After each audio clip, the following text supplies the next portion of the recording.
নমস্কাৰ বন্ধুসকল, মই মোৰ চেনেলৰ নতুন এটা ভিডিঅ'লৈ সকলোকে স্বাগতম জনাইছোঁ। আৰু এয়া আমি সকলোৱে মিলি যাবলৈ ওলাইছোঁ হাউলিত ৰাস চাবৰ কাৰণে। সম্পূৰ্ণ 30 ঘণ্টাৰ জাৰ্ণি আমি গুৱাহাটীৰ পৰা হাউলিলৈ এনেদৰে নৃত্য গীতৰ মাজেৰে সম্পূৰ্ণ আনন্দ উল্লাসেৰে আমি অতিক্ৰম কৰিলোঁ। খুবেই ভাল লাগিল, এটা খুব সুন্দৰ মুহূৰ্ত অতিক্ৰম কৰি আমি পাই গ'লোহি এয়া হাউলি। গাড়ীৰ পৰা নামিয়ে ৰাসৰ কিছুমান ধ্বনিয়ে আমাক বাৰুকৈ আপ্লুত কৰিলে আৰু এয়া আহি পালোহি একেবাৰে মুখ্য দুৱাৰৰ ওচৰত। আৰু দেখিছেনে কিমান বেছি মানুহ হৈছে। আমি টিভিত দেখি আছিলোঁ, হাউলি ৰাসৰ কথা শুনি আছিলোঁ, কিন্তু প্ৰথমবাৰৰ বাবে এয়া আহিছোঁ হাউলিত ৰাস চাবৰ কাৰণে আৰু খুব ভাল লাগিলে। প্ৰথম যিখন মুখ্য দুৱাৰ, তাতে খুব ধুনীয়াকৈ সাজি কাচি গায়ন বায়নেৰে সকলোকে স্বাগতম জনাইছে আৰু ইয়াৰ পৰিৱেশখিনি আমাৰ খুব ভাল লাগিল। গতিকে চাওকচোন, আপোনালোকৰ লগতো অকণমান শ্বেয়াৰ কৰোঁ।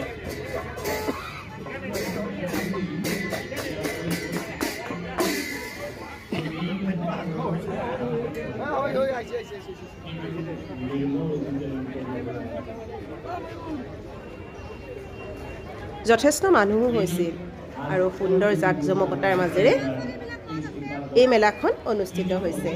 আৰু এয়া আমি সোমাই আহিলোঁ, আহি ইয়াত থকা মূৰ্তিসমূহ দৰ্শন কৰিলোঁ। সকলো দেৱ দেৱীৰ মূৰ্তিৰ লগতে ইয়াত শ্ৰীকৃষ্ণৰ বাল্যৰূপৰ মূৰ্তি আমি দেখিবলৈ পালোঁ। লগতে তেওঁৰ যিখিনি শিশুলীলা, ৰামায়ণ, মহাভাৰত এইবিলাকৰ কাহিনীও সুন্দৰকৈ ইয়াত উপস্থাপন কৰিছে।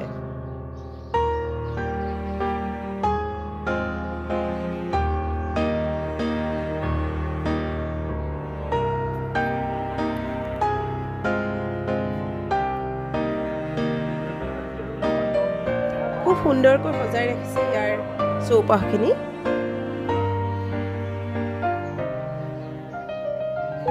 এয়া বাঁহেৰে নিৰ্মিত কিছুমান সঁজুলিৰে খুব সুন্দৰকৈ সজাইছে আৰু ইয়াত সুন্দৰকৈ ফটো তোলাৰো ব্যৱস্থা কৰি দিছে। যিহেতু যথেষ্ট দূৰ দূৰণিৰ পৰা দৰ্শনাৰ্থী আহিছে, গতিকে তেওঁলোকে তাৰ বাবে সুন্দৰ ব্যৱস্থা কৰিছে।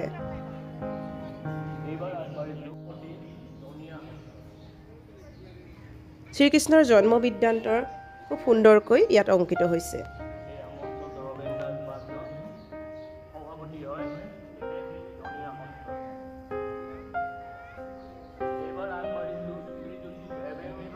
কৃষ্ণৰ শিশুলীলাসমূহ ইয়াত সুন্দৰকৈ ফুটি উঠিছে।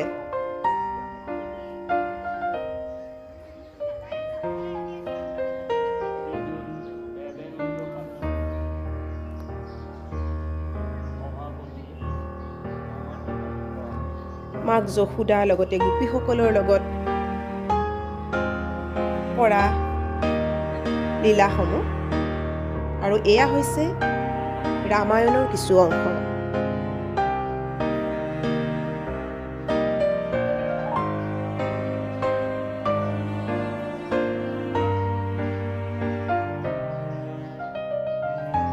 এয়া বজৰংবলী হনুমানকো ইয়াত সুন্দৰকৈ উপস্থাপন কৰিছে।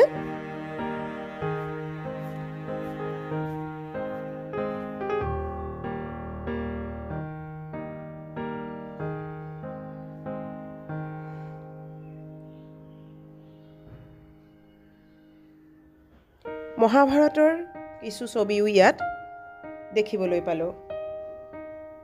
মহাভাৰতৰ যুদ্ধ, কুৰুক্ষেত্ৰৰ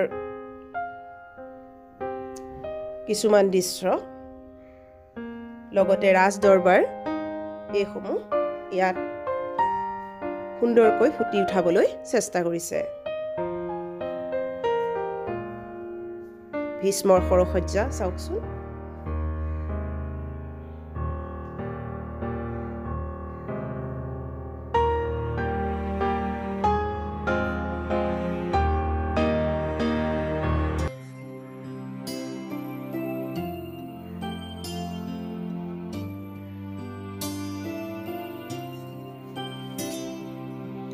আৰু এয়া মই আপোনালোকক দেখুৱাইছোঁ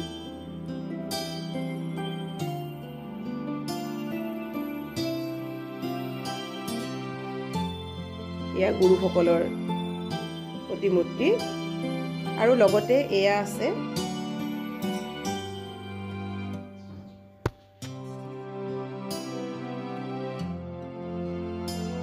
এটা সংগ্ৰহালয়ৰ ভিতৰ চোৱালৈ এয়া সোমোৱাৰ পথত অকণমান আপোনালোকক দেখুৱালোঁ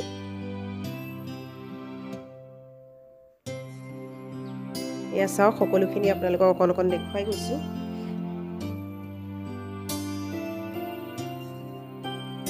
অসমৰ কৃষ্টি সংস্কৃতিৰ পৰা ধৰি সাহিত্যলৈকে সকলোখিনি ইয়াত দেখুৱাবলৈ চেষ্টা কৰিছে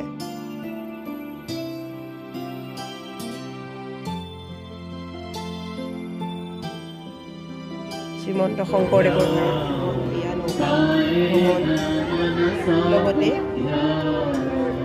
ভাৰতৰ কিছুমান ঠাই ইয়াত অংকন কৰিছে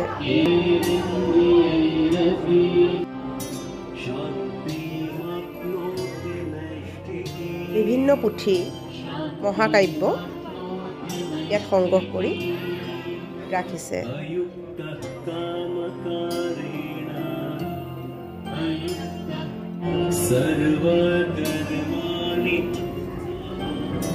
দশ অৱতাৰ সুন্দৰকৈ দেখুৱাইছে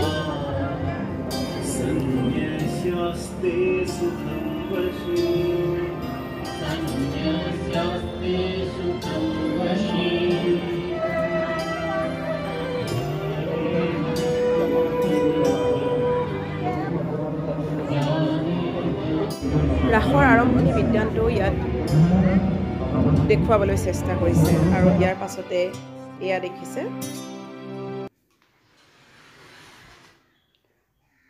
সুন্দৰকৈ গোটেই চৌপাশটো সজাই পৰাই ৰাখিছে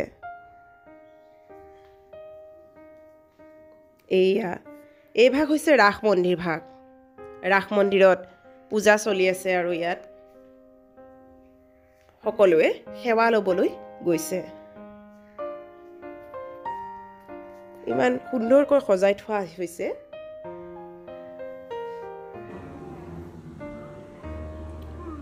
সকলোৰে দৃষ্টি আকৰ্ষণ কৰিবলৈ সক্ষম হৈছে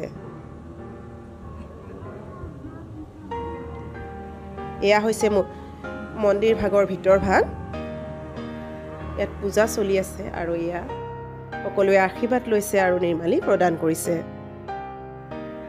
ইয়াৰ পৰাই দেখুৱাইছোঁ এইখিনি বৃন্দাবনৰ দৃশ্যসজ্জা সঁচাই খুব সুন্দৰ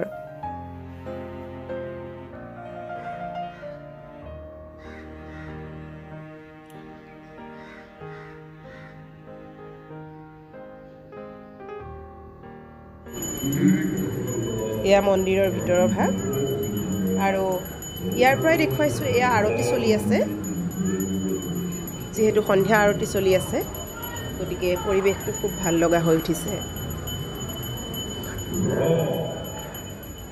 মহাপ্ৰভুৰ আৰতি আৰু এয়া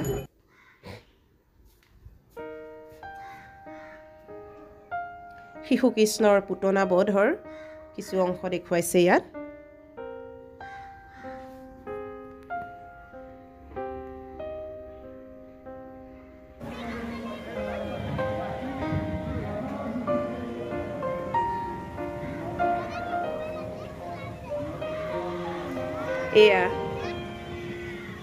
এইখিনি দৰ্শন কৰি আমি যেহেতু মেলা চলি আছে ইয়াৰ লগতে এই মেলালৈ যাম গতিকে বলক আপোনালোকক দেখুৱাই যাওঁ আৰু এয়া হৈছে মেলাখন যথেষ্ট ডাঙৰ গতিকে যথেষ্ট লোকৰ সমাগম হৈছে আৰু এই মেলাখনেও কিন্তু এই ৰাস ভাগৰ যথেষ্ট আকৰ্ষিত কৰি তুলিছে বিভিন্ন বস্তুৰে সামগ্ৰীৰ লগতে খেলা